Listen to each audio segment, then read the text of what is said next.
এটা হচ্ছে এআই নিয়ে, মানে এটা হচ্ছে এআই ব্রেকিং সিস্টেম।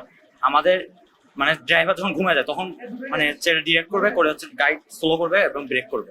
আমাদের এটা হচ্ছে রোবোটিক্স নিয়ে সবাই শিখতে পারছে, এটা সবচেয়ে বড় উপকার, কারণ বাংলাদেশে রোবোটিক্স নিয়ে কাজ খুবই কম হয়। হ্যাঁ, এই বিষয়গুলো সবাই জানতে পারছে। এই প্রযুক্তিটা আমরা রিমোটের মাধ্যমে চালাতে পারবো। আর এই প্রযুক্তিটার মেইন যে কাজ, এটা আমরা হচ্ছে বিদ্যুতের পাশাপাশি সূর্যের আলোর মাধ্যমেও করতে পারবো। সূর্যের যে তাপ আছে সেটার মাধ্যমে সৌর প্যানেলে বিদ্যুৎ তৈরি হবে। এই শক্তিটাকে আমরা ব্যাটারির মাধ্যমে নিয়ন্ত্রণ করে এই জিনিসগুলো নিয়ন্ত্রণ করতে পারবো।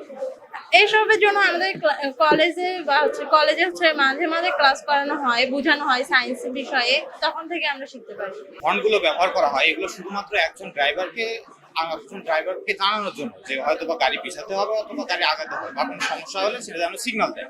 তো এক্ষেত্রে শুধুমাত্র ড্রাইভার টু ড্রাইভার কানেকশনের জন্য আমরা হর্ন ব্যবহার করি, যার হাইড্রোলিক হর্নের ডেসিবেল হয় 125 থেকে 130 পর্যন্ত, যা আমাদের সাধারণ কানের জন্য অনেক ক্ষতিকারক।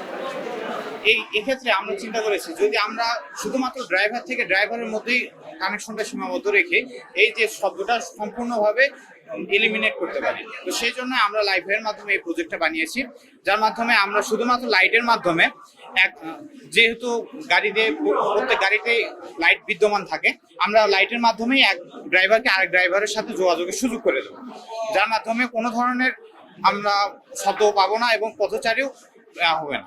নায়াসিনামাইড ও স্যালিসাইলিক সমৃদ্ধ লিলি ফেস ওয়াশ যা ফেসের ডেড স্কিন সেল দূর করে দেয় দ্বিগুণ ফাস্টার ব্রাইটেনিং। যে আমরা খুবই আনন্দিত কারণ এরকম বিজ্ঞান মেলা পেয়ে, কারণ এই বিজ্ঞান মেলার মাধ্যমে অনেক কিছু শিখতে পারি।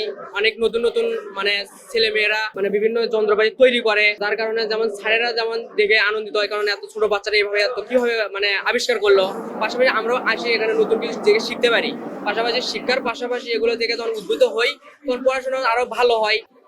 আজকের এই জেলা পর্যায়ে গাইবান্ধা জেলা খুদে বিজ্ঞানী শিক্ষার্থী যারা বিভিন্ন তাদের খুদে আবিষ্কারটা দেখছি এই ভবিষ্যতের বড় বড় বিজ্ঞানী এবং দেশের অর্থনীতিকে পাল্টে দিতে পারে। আমি প্রত্যাশা করব যে আমাদের শিক্ষার্থীদের যে মেধা রয়েছে সেই মেধার সম্পূর্ণ বিকাশের লক্ষ্যে তারা আরো বেশি বেশি বিজ্ঞান চর্চা করবে।